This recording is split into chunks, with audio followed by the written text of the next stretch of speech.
जय श्री कृष्णा। दर्शकों, आज हम आपको लिए चलते हैं ब्रज 84 कोस परिक्रमा के अंतर्गत शांतनु कुंड। यह मथुरा से लगभग 3 मील की दूरी पर गोवर्धन रोड पर स्थित है। इसका वर्तमान नाम सतोहा है और यह महाराजा शांतनु की तपस्या स्थली है।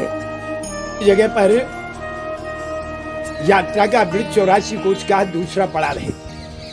जितनी भी यात्रा आती है, परदेसी ही दूर दूर के जो परदेसी आते हैं वो यात्रा करते हैं।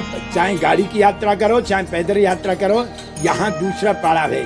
इसके दर्शन के बिना यात्रा सफल नहीं होगी। तो महाराजा शांतनु ने पुत्र कामना से इस स्थान पर भगवत आराधना की थी। भीष्म पितामह इनके पुत्र थे। भीष्म पितामह की माता का नाम गंगा था, किंतु गंगा विशेष कारण से महाराज शांतनु को छोड़कर चली गई थी। महाराजा शांतनु मथुरा के सामने यमुना के उस पार एक धीवर के घर यप्लावर्ण्यवती मत्स्यगंधा या मत्स्योदरी को देखकर उससे विवाह करने के इच्छुक हो गए, किंतु धीवर महाराज को अपनी पोष्य कन्या को देने के लिए प्रस्तुत नहीं हुआ। उसने कहा, मेरी कन्या से उत्पन्न पुत्र ही आपके राज्य का अधिकारी होगा। मेरी इस शर्त को स्वीकार करने पर ही आप मेरी इस कन्या को ग्रहण कर सकते हैं। महाराज शांतनु ने युवराज देवव्रत के कारण विवाह करना अस्वीकार कर दिया, किंतु मन ही मन दुखी रहने लगे। कुमार देवव्रत को जब यह बात पता चली तो वे धीवर के घर पहुँचे और उसके सामने प्रतिज्ञा की, मैं आजीवन ब्रह्मचारी रहूंगा और मत्स्योदरी के गर्भ से उत्पन्न बालक तुम्हारा दोहता ही राजा होगा।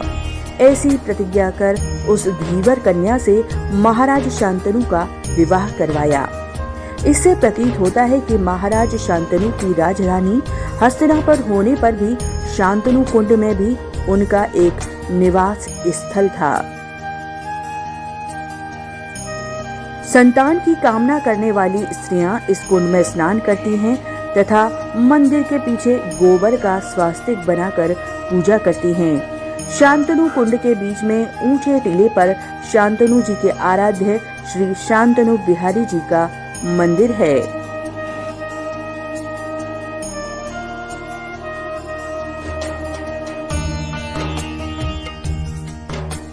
यहाँ राजा शांतनु ने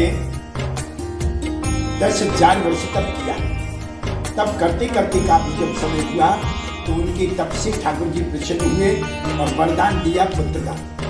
तो गंगा से शादी हुई और जगत में विख्यात उनका पुत्र हुआ देवव्रत नाम है।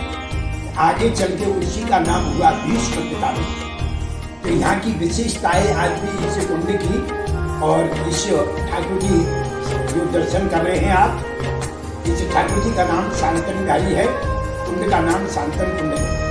कुंड की और ठाकुर जी की विशेषता है, जिसके वंश न हो, पुत्र है पुत्री पुत्री हो तो वो आके यहाँ मन्नत करे, या पुत्र और पुत्री कोई भी नहीं है तो मन्नत करी जाती है। 1 साल में 1.25 साल में उसकी गोद भर जाती है। ये महिमाएं हैं। बोलो शांतनु बिहारी लाल। दर्शकों, यदि आप मेरे चैनल पर पहली बार कोई वीडियो देख रहे हैं तो आपसे अनुरोध है, वीडियो को लाइक और चैनल को सब्सक्राइब अवश्य कर दें और प्रेस करें बेल आइकॉन भी। आज की वीडियो में इतना ही। जय श्री कृष्णा।